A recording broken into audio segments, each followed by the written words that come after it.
ماضی میں نوجوان لڑکیوں نے قرآن مجید کو سفینہ میں محفوظ کرنے میں مردوں سے زیادہ نمایاں کردار ادا کیا۔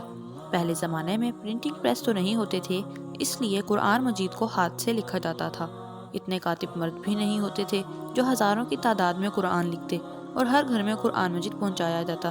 اس لیے اس زمانے میں یہ دستور بنا ہوا تھا کہ بچیاں دین کی تعلیم پاتیں اور اپنی لکھائی کو اچھا بناتیں، اور جب تعلیم سے فارغ ہو کر گھر میں بیٹھتیں تو ان لڑکیوں کا یہ معمول ہوتا تھا کہ گھر کے سارے کام کاج بھی کرتیں، اور کام کاج کرنے کے بعد جو وقت فارغ ہوتا اس وقت میں وہ کاغذ پر خوبصورت الفاظ میں خوش نویسی کے ساتھ اللہ کے قرآن کو باوضو ہو کر ادب اور محبت کے ساتھ لکھنا شروع کر دیتی۔ محبت سے بھرا ہوا ایک ایک لفظ لکھتے لکھتے سال دو سال میں وہ قرآن مجید کو مکمل کر لیتی۔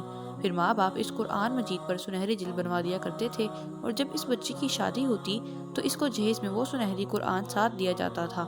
یہ سسرال والوں کے لیے یہ پیغام ہوتا تھا کہ میری بیٹی نے گھر میں ایسی پاکیزہ زندگی گزاری ہے کہ اس کا وقت بےہودہ باتوں میں نہیں گزرا، بلکہ اللہ کے قرآن کی حفاظت میں گزرا ہے۔